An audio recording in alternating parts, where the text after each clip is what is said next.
Section 67. Vaisampayana said, having speedily recovered his wealth, Virata, owning a large army, entered his city with a cheerful heart, accompanied by the four Pandavas, and having vanquished the Trigartas in battle and recovered all the kine, that mighty monarch, along with the sons of Pritha, looked resplendent and blazed forth in beauty.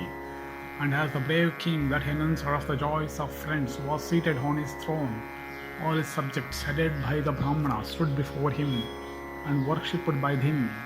The king of the Matsyas, at the head of his army, saluted the Brahmanas and his subjects in return and dismissed them cheerfully.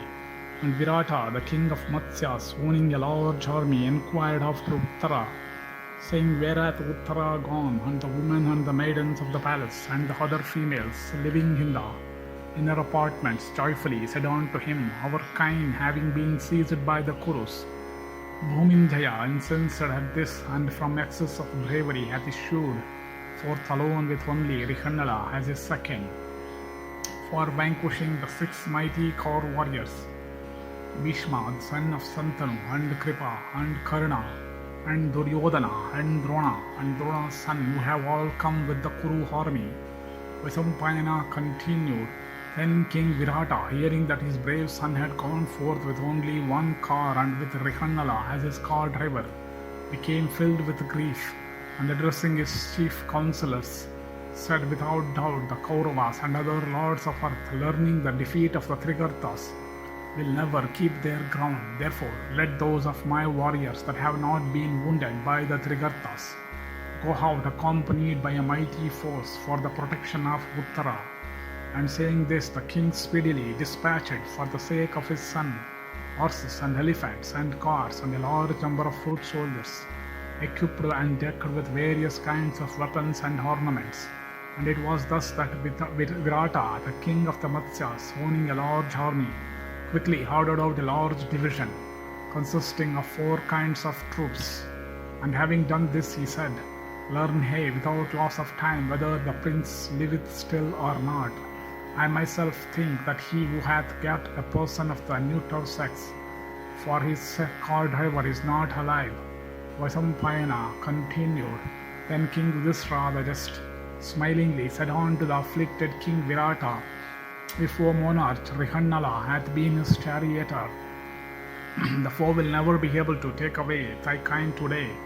Protected by that charioteer, thy son will be able to vanquish in battle all the lords of earth, allied with the Kurus, indeed even the gods and the Asuras, and the Siddhas and the Yakshas together." Vaisampayana continued, while the swift-footed messengers dispatched by Uttara, having reached Virata's city, gave tidings of the victory, and the minister-in-chief then informed the king of everything, viz. The great victory that had been won, the defeat of the Kurus, and the expected arrival of Uttara. And he said, "All the kine have been brought back, the Kurus have been defeated, and Uttara, that slayer of foes, is well with his car driver."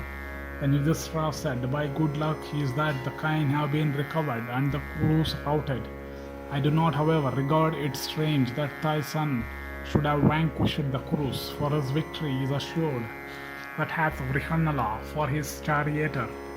Vaisampayana continued, hearing of the victory of his son, possessed of immeasurable might, King Virata became so glad that the bristles of his body stood erect, and having made presents of raiments unto the messengers, he ordered his ministers, saying, "Let the highways be decorated with flags, and let all the gods and goddesses be worshipped with the flowery offerings, and let princes and brave warriors and musicians and harlots decked in ornaments march out to receive my son, and let the bellman speedily riding an intoxicated elephant proclaim my victory at places where 4 roads meet, and let Uttara too, in gorgeous attire and surrounded by virgins and chanters of eulogies, go forth to receive my son." Vaisampayana continued, having listened to these words of the king, all the citizens and with auspicious things in hand, and many amongst them with cymbals and trumpets and conches, and beautiful women attired in gorgeous robes, and reciters of auspicious and sacred hymns, accompanied by encomiums and minstrels and drummers and other kinds of musicians, issued forth from the city of the mighty Virata to welcome Uttara of immeasurable prowess. And having dispatched troops and maidens and courtesans decked in ornaments, the wise king of the Matsyas cheerfully said these words: O Sairindri, fetch the dice, and O Kanka, let the play commence. The son of Pandu replied, saying, We have heard it said that one whose heart is filled with joy should not play with a cunning gambler. I do not, therefore, dare gamble with thee that are so transported with joy. I am ever desirous of doing what is for thy good. Let the play, however, commence if it pleases thee. Virata said, My female slaves and kine, my gold, and whatsoever other wealth I have, nothing of all this shall thou be able to protect today, even if I do not gamble. Kanka said in reply, O monarch, O bestower of honors, what business hast thou with a gamble which is attended with numerous evils? Gambling is fraught with many evils. It should therefore be shunned. Thou mayst have seen, or at least heard of Yudhishthira, the son of Pandu. He lost his extensive and prosperous kingdom, and his godlike brothers at dice. For this I am averse to gambling. If thou likest, O king, I will play. Vaisampayana continued. While the play was going on, Matsya said unto the son of Pandu, Lo, the Kauravas that are so formidable even have been vanquished in battle by my son. Upon this the illustrious king Yudhishthira said, Why should not he conquer that hath Rihannala for his charioteer? Thus addressed, King Matsya became angry and said unto Pandu's son, Thou wretch of a Brahmana, dost thou compare one of the neuter sex with my son? Hast thou no knowledge of what is proper and what improper for one to say? Without doubt thou disregardest me. Why should not my son vanquish all those with Bhishma and Drona as their leaders? O Brahmana, for our friendship only I pardon thee this thy offense. Thou must not, however, say so again if thou wishest to live. Yudhishthira said, There were Bhishma and Drona's son and the son of Vikartana, and Kripa and King Duryodhana and other royal and mighty car warriors are assembled. Are there where Indra himself is surrounded by the Maruts? What other person than Rihannala can fight, encountering them all? None hath been, none will be, is equal in strength of arms. Indeed, it is Rihannala only whose heart is filled with joy at sight of a terrible conflict. It is he who had vanquished the celestials and the asuras, and human beings fighting together. With such a one for his ally, why should not thy son conquer the foe? Virata said repeatedly, Forbidden by me, thou dost not yet restrain thy tongue. If there is none to punish, no one would practice virtue. Vaisampayana continued.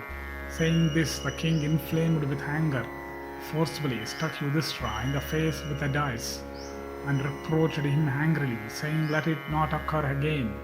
And having been violently struck, blood began to flow from his nose, but the son of Pritha held it in his hands before it fell on the ground.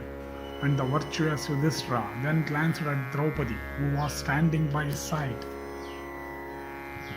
Ever obedient to the wishes of her lord, the faultless Draupadi, understanding his meaning, and bringing a golden vessel filled with water, received the blood that flowed from his nose.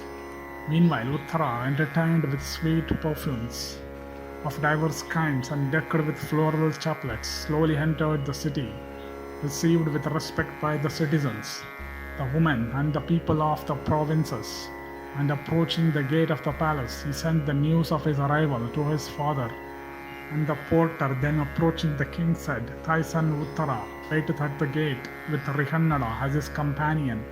And the Matsya king, with a cheerful heart, said unto him, Do thou usher both, as I am very anxious to see them. Then Yudhishthira, the king of the Kurus, gently whispered unto the ears of the warder, Let Uttara enter alone, Rihannala must not come in.